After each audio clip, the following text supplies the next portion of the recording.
இளைய தளபதி விஜய் அவர்கள் தமிழக வெற்றிக் கழகம் அப்படின்ற ஒரு இயக்கத்தை தொடங்கி அதில் செயல்பட்டு தற்போது வெற்றி பெற்று தமிழ்நாட்டினுடைய முதலமைச்சராக பதவி ஏற்றிருக்கக்கூடிய சூழ்நிலையில் இப்போ பார்த்தீங்கன்னா மீண்டும் ஒரு புதிய இயக்கமானது தொடங்கப்பட்டு இருக்குங்க. அந்த இயக்கம் யாரால் தொடங்கப்பட்டிருக்கு, அந்த இயக்கத்துக்கான நோக்கம் என்ன அப்படின்றத பற்றியெல்லாம் இந்த பதிவில் நம்ம தொடர்ந்து பார்க்க போகிறோம். சூப்பர் ஸ்டார் அப்படின்னாலே நம்ம எல்லாருடைய நினைவுக்கும் வரக்கூடியது ரஜினிகாந்த் சார் தாங்க. ரஜினிகாந்த் சார் அரசியல் வருவார் அப்படின்னு நிறைய பேர் எதிர்பார்த்துட்டு இருந்தாங்க. இருந்தாலுமே கூட பல்வேறு விதமான காரணங்களால் அவருடைய வருகை இன்னும் அரசியலுக்கு வராமையே இருக்குது. தள்ளி போயிட்டே தான் இருக்குது. இருந்தாலுமே கூட அதை பற்றி எல்லாம் எந்த விதமான ஒரு கவலையும் இல்லாமல் அவங்களுடைய குடும்பம் எப்போதுமே சமூக நலனுக்காக முன்னெடுப்புகளை செய்துகிட்டே தான் இருக்காங்க. தொடர்ந்து அதை பார்த்துட்டு தான் இருக்காங்க அப்படின்றத யாராலையும் மறுக்கவே முடியாது. ஏற்கனவே ரஜினிகாந்த் சார் பார்த்தீங்கன்னா அரசியலுக்கு வராதா தான் இருந்தார். இருந்தாலும் பல காரணங்களால் அவர் வராமல் போயிட்டார். அதை பற்றி கூட அவர் நிறைய பேட்டிகளில் கொடுத்துருந்தார். விஜய் சார் வெற்றி பெற்றதுக்கு அப்புறமா ஏற்பட்டிருந்த பேட்டிகளில் எல்லாமே இவர் அப்படி தான் சொல்லியிருந்தார். வந்திருந்தால் கண்டிப்பாக நானும் வெற்றி பெற்றிருப்பேன், வராமல் விட்டுட்டேன் அப்படின்ற மாதிரிலாம் அவர் சொல்லியிருந்தார். ஆனால் ரஜினிகாந்த் சாருடைய மனைவியாக இருக்காங்க இல்லையா, லதா ரஜினிகாந்த், அவங்க ரொம்ப காலமாகவே பாரத் சேவா அப்படின்ற ஒரு அமைப்பின் மூலமாக நிறைய சமூக சேவைகளை செய்துட்டு தான் இருக்கிறாங்க.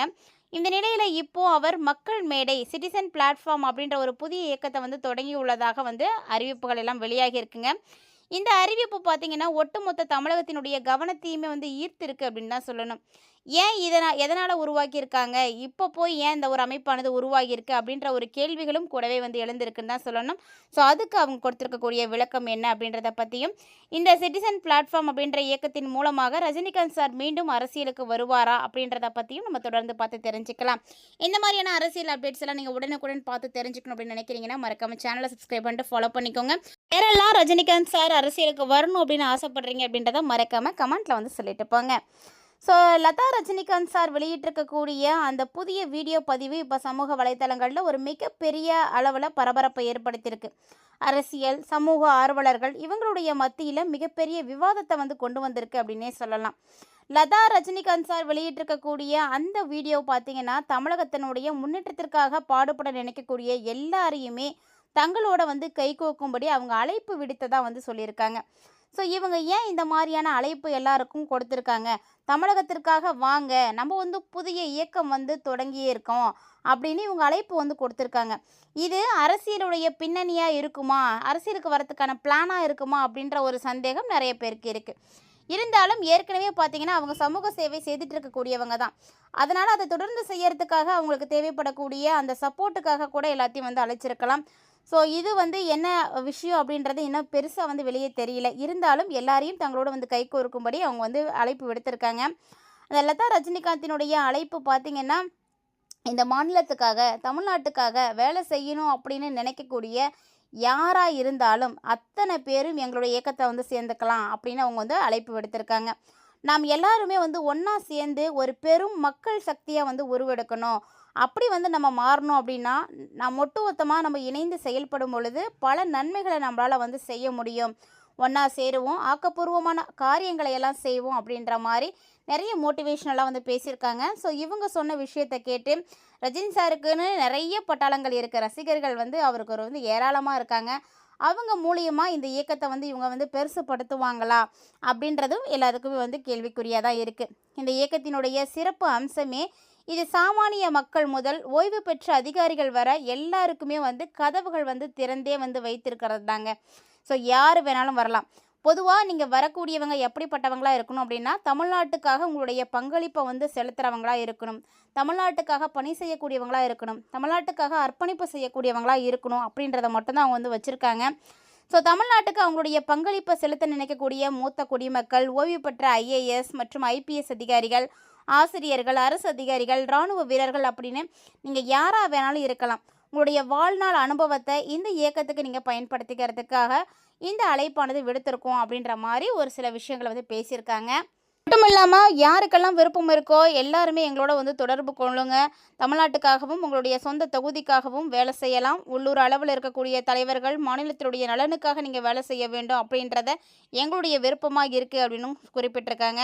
அது மட்டும் இல்லாமல் எல்லா தரப்பு மக்களுமே மக்கள் மேடை இயக்கத்தில் ஒன்று சேருங்க, அப்படின்னு லதா ரஜினிகாந்த் உருக்கமாக வந்து பேசியிருக்காங்க.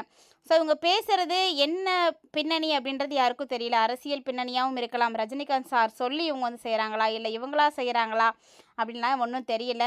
ஸோ இந்த இயக்கம் விஜய் சாருக்கு அகெயின்ஸ்டாக இருக்குமா, இல்லை ஃபேவரபுளாக இருக்க போகுதா, அண்ணாமலை சாருக்கு அகெயின்ஸ்டாக இருக்கிற மாதிரியான கருத்துக்கள்லாம் வந்திருக்கு. ஏன்னா அண்ணாமலை சார் வந்து புதுசாக ஒரு இயக்கத்தை வந்து ஆரம்பித்தார். அப்போவே வந்து இவங்களும் இந்த இயக்கத்தை வந்து ஆரம்பிச்சிருக்காங்க. அப்படிங்கும்போது எல்லாமே வந்து யோசிக்க வேண்டிய விஷயமா இருக்குது. அரசியல் மாற்றத்துக்கான அச்சாரமாக இந்த இது இருக்குமா அப்படின்றதும் எல்லாருக்கும் வந்து ஒரு கேள்விக்குறியாக தாங்க இருக்குது. இந்த வீடியோவோட இறுதியில் பார்த்தீங்கன்னா அந்த புதிய இயக்கத்துக்கான அதிகாரப்பூர்வமான போஸ்டர் ஒன்று வந்து காட்டியிருக்காங்க. அது பார்த்தீங்கன்னா இன்னுமே வந்து பரபரப்பை ஏற்படுத்தினது அப்படின்னு தான் சொல்லணும். அதில் என்ன குறிப்பிட்டிருந்தது அப்படின்னு பார்க்கும் பொழுது, தமிழகத்திற்காக வேகம் பெறுவோம், ஒன்றாய் சேர்வோம் அப்படின்ற வாசகம் கம்பீரமாக வந்து இடம்பெற்றிருக்கு. அதாவது தமிழகத்துக்காக வந்து நம்ம செயல்பட போகிறோம் அப்படின்றதுக்காகவே அவங்க வந்து எல்லாரையும் வந்து அழைச்சிருக்காங்க. ஸோ விஜய் சாரும் வந்து இதே தான் வந்து சொல்லியிருந்தார். தமிழகத்துக்காக, தமிழக மக்களுக்காக எனக்கு ஒரு வாய்ப்பு கொடுங்க அப்படின்றத மட்டும்தான் அவரும் வந்து சொல்லிட்டு இருந்தார். ஸோ அவருக்காக தமிழக மக்கள் வாய்ப்பு கொடுத்துருக்காங்க. அதே போல் ரஜினிகாந்த் சாருக்கும் வந்து வாய்ப்பு கொடுப்பாங்களா, அதாவது ரஜினிகாந்த் சாருடைய மனைவியான லதா ரஜினிகாந்த் உருவாகி இருக்கக்கூடிய அமைப்புக்கு தமிழக மக்களுடைய பங்களிப்பு வந்து கிடைக்குமா அப்படின்றத பொறுத்து இருந்து தான் பார்க்கணும். ஏற்கனவே பார்த்தீங்கன்னா தமிழகத்தில் 1 இல்லை 2 இல்லைங்க, பல புதிய இயக்கங்கள் வந்து இருக்குது. பல புதிய அரசியல் நகர்வுகள் வந்து நடந்துக்கிட்டே இருக்கக்கூடிய இந்த நிலையில் லதா ரஜினிகாந்தும் வந்து இப்போ வந்து புதுசாக ஒரு விஷயத்தை வந்து செய்திருக்காங்க. இந்த விஷயம் பார்த்திங்கன்னா எல்லா தரப்பு மக்களையுமே, அதிகாரிகளையுமே ஒருங்கிணைத்து இப்படி மக்கள் சக்தி இயக்கத்தை வந்து தொடங்கியிருக்காங்க. இது எதிர்காலத்தில் ஒரு பெரிய சமூக அல்லது அரசியல் மாற்றத்துக்கான அச்சாரமாக இருக்குமோ அப்படின்ற கோணத்திலும் பார்த்திங்கன்னா பலரும் வந்து யோசிச்சுட்ருக்காங்க. ஸோ எதுவாக இருந்தாலும் சரி, பார்ப்போம் என்ன நடக்க போகுது அப்படின்றத. ஏன்னா பாஜகவில் இருந்து விலகிய அண்ணாமலை பார்த்திங்கன்னா புதிய இயக்கம் ஒன்றை வந்து தொடங்கினார். இவர் தொடங்கின அதே நாளில் லதா ரஜினிகாந்தும் வந்து இந்த இயக்கத்தை வந்து தொடங்கியிருக்காங்க. ஸோ இது வந்து பார்த்திங்கன்னா இன்னுமே வந்து பரபரப்பை வந்து ஏற்படுத்தியிருக்கு அப்படின்னு தான் சொல்லணும். ஏன்னா அவங்க தொடங்கின அதே நாளில் இவங்க தொடங்கியிருக்காங்க. அப்படிங்கும் பொழுது அவங்களுக்கு அகெயின்ஸ்டாக வந்து ஆரம்பிச்சிருக்காங்களா, இல்லை அவங்களுடைய தாக்கம் வந்து இருக்கக்கூடாது தமிழகத்தில் அப்படின்னு விரும்புகிறாங்களா, ரஜினிகாந்த் சாரோட மீண்டும் அரசியலுக்கு கொண்டு வர போகிறாங்களா, இது எதற்கான ஒரு அச்சாரம் அப்படின்றது எல்லாருமே வந்து கன்ஃபியூஸ்டாக தான் இருக்காங்க. ஸோ பலதரப்பு கோணங்களில் நம்ம பார்த்தாலுமே கூட இதற்கான சரியான ஒரு விளக்கம் வந்து இன்னுமே யாருக்கும் தெரியல அப்படின்னு தான் சொல்லணும். ஸோ என்ன தான் நடக்க போகுது அப்படின்றத நம்ம பொறுத்திருந்து தான் பார்த்தாகணும். இதில் அரசியலில் ரஜினிகாந்த் சார் வந்தார் அப்படின்னா விஜய் சாருக்கு வந்து ஃபேவரபுளாக இருப்பாரா, இல்லை அகெயின்ஸ்டாக தான் செயல்படுவாரா, என்ன மாதிரியான விஷயங்கள்லாம் அடுத்தடுத்து நடக்கும் அப்படின்றதே பார்த்திங்கன்னா ஒரு பரபரப்பாக தான் இருக்குது.